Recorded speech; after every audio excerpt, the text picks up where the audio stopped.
Around 300,000 people in England are school governors, the largest body of volunteers in the country. It's a highly responsible role. Governing bodies have enormous responsibilities. We are part of the leadership and management of a school, and we're the strategic leaders, so we are looking to the future. We're looking 5 years down the road and you know, where is the school going? We're the accountable body as well, and we are there to monitor standards. Despite the responsibility, there's no compulsory training, even though many new governors are uncertain about what they're taking on. I had no real idea what the role entailed, other than it was a volunteer position. At my first meeting, everything wasn't clear, owing to the fact that I'm new and I haven't actually had any experience in a secondary school. I wasn't very familiar with exactly where the role of a governor lay, especially the role of an LEA governor. Other volunteer-based organisations like Magistrates, St John Ambulance and the Citizens Advice Bureau do have compulsory training, and the National Governors Association is now lobbying for this. This is so important. You can't just go into it and assume you'll understand it. And it gives you confidence, in any case, if you've had that induction training, that you do know how to carry out your role. We've asked 3 new governors to try out different forms of induction training. A paper-based course and an e-learning course, which are both short introductions for independent study, and a face-to-face local authority training course. Annette Fisher has been on the Board of Governors at William Hogarth Primary School in West London for only 3 months. I was keen to become a governor because I work for an international education charity. Having been brought up in a slightly different education system in the Netherlands at an international British school, I thought it would be interesting to introduce myself to the UK education system this way and also, you know, be able to help with the school in the local area. I came to meet the head teacher. She was very kindly gave me a tour of the school, and then I was asked if I would like to attend a governor's meeting, which I did, and then was officially selected as a governor of the school. The first meeting was a great introduction, but certainly the acronyms did throw me. It wasn't a meeting really designed with brand new governors in mind. Of course, it was just a regular governors meeting. So will the paper-based course Annette's trying help out? It's the first certificate in governance produced in association with the NGA. The paper course is 4 modules, and each module is a double-sided booklet. The first module was quite straightforward and obvious, and it was mostly about the general details of being a governor and what the role of a governor entailed. Module 2 is about accountability, school policies, and working with different stakeholders. It had a lot on the local education authority and its role, which was very useful for me because I'm an LEA governor. The third module covers school budgets, the curriculum, and assessment. Module 4 is about being an effective governor.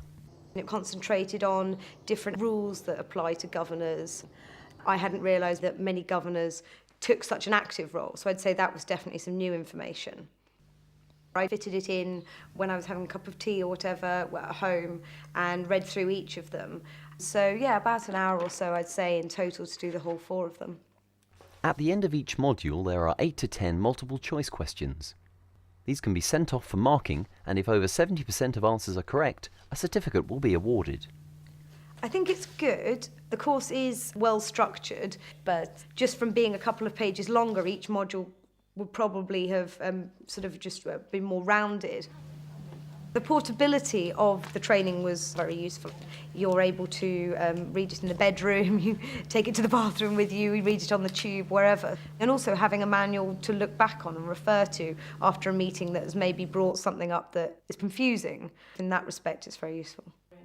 Trying out the e-learning course is Nonye Chidemera, a new community governor at Queen's Park Community School, a secondary school in northwest London. I decided to become a governor because I believed I had the skills. I have an advanced degree in finance and information management, which I thought would actually help. Also, I wanted to give back to the community, so I decided this is a better way of actually contributing to something that I'm passionate about. The e-learning course Nonye is going to do, Modern Governor, is new and has been developed in consultation with many professionals, including the NGA. Like the paper-based training, it's divided into easily manageable modules. It gives you more information about your roles and responsibility as a governor. It also tells you what about the meetings. The use of simple interactivity makes it more inviting. This bit of the program is about the types of governors, and if you click on the different numbers, it gives you a brief description of each governor. And then this is relevant to me because I'm a community governor.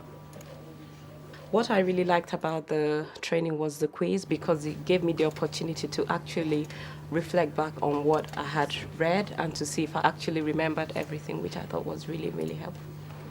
I have done exceptionally well in this quiz. I'm very happy with my performance. At the end of each module, there are links to other online material. There's also a discussion forum. When you're doing this training, you don't have the opportunity to discuss with other governors, but there is a link whereby you can rub off ideas with other governors. It's a governors forum. It took roughly about 20 minutes to go through each model. There's no difficulty in just accessing the training, so it's quite flexible and it's user-friendly as well, and basically gave me additional information that I wasn't aware of. It's sensible to provide something that goes with the computer age and allows people to explore something at their own pace. I think that Modern Governor is a really good step in a sort of forward-thinking direction, because it can be very difficult for all governors to get to face-to-face training. It's a matter of personal preference whether to go for the e-learning or the paper-based course as an introduction. They both cover similar ground, have links to other material, and offer testing and certification. But how do they compare to a third form of training? In-depth face-to-face courses offered by most local authorities. This is what Steve Pike, a parent governor at his son's secondary school in Surrey, is going to do. I work for central government, so I've got lots of experience of committees and administration, and at the moment I'm in human resources. I've been on the governing body now for 4 months. I've attended just one full governors meeting so far. But Steve has already been involved in high-level decision-making. I've actually been involved in selecting a deputy head, which was an interesting and important role for me as a governor. Steve's off to the second of 2 evening training sessions, each lasting 2 hours. I'm hoping to find out a lot more about a lot of the basics of how schools are run, managed, all the things that governors may well get involved in. Well done for giving up yet another evening of your time. Andrew Dodge, the trainer, is an experienced governor. I've been a school governor since 1991, and I'm chair of governors now at a local community secondary school. The course I'm delivering tonight is the national training programme for school governors, for new school governors. It was put together by what is now the Department for Children, Schools and Families. The session this evening is on the accountability role and the role in being a critical friend. Before we do that, let me just refresh your memory on what makes effective governing bodies. The session is a lively mix of PowerPoint, question and answer, and group discussion. I don't know, exercise homework to... And projects, perhaps and team projects projects as well. Yeah. Golden walls, you have a golden wall at your school. To celebrate Progress and achievement. improvement. There are also a couple of video clips to introduce the topic of governor visits to schools. I gather from the head you're a rater of mixed ability for silence. Very mixed. You'll see them working in groups on activities about reproduction, and you'll notice there has to be huge differentiation. Before your school visit, obviously agree the details. Anything else that would be... Find out what the classes you're going to see, what they're planning to teach in that class. Yes. So you know something about it. Yeah. Make time to meet the teacher beforehand. Exactly, yes. That was quite useful, wasn't it, in the thing, just to sit with some rapport and let them know why you're there. You're not coming to inspect. And OK, what about afterwards then? Positive feedback. Yeah. Positive feedback. It's good to be able to speak to the teacher immediately afterwards, yeah.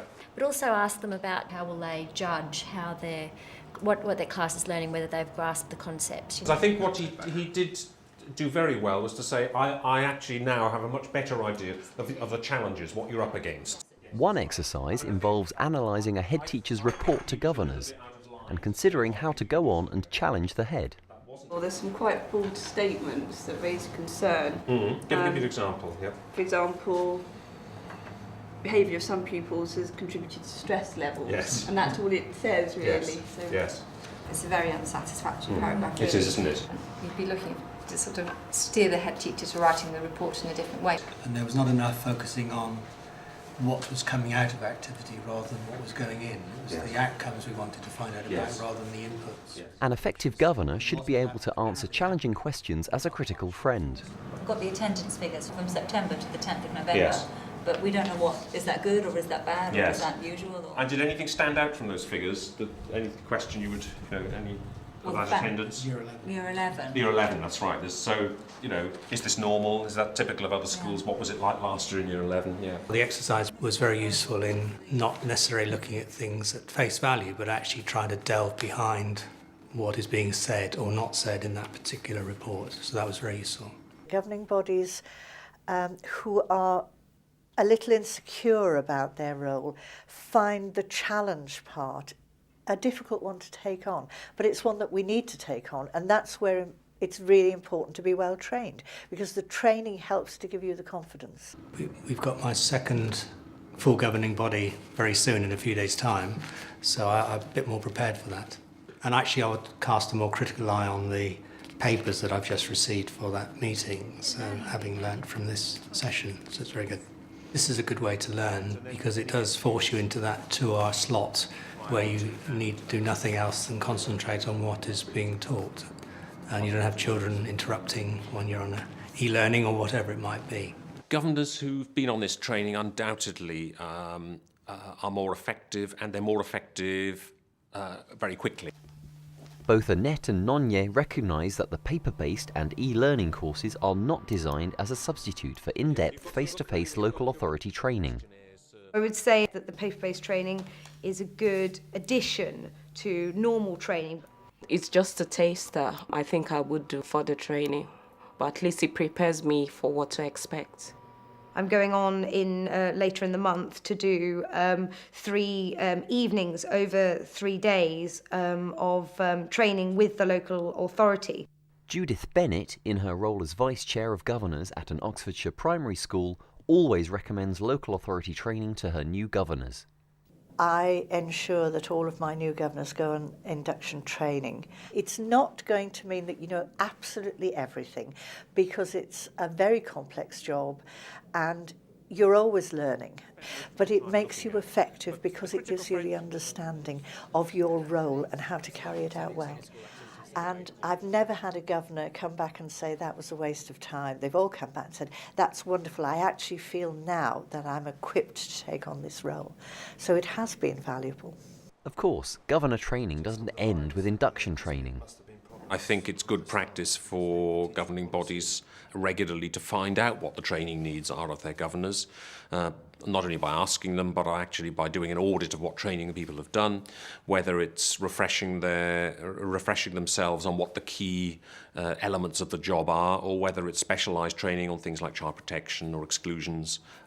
It's really a vital part of the governor's job.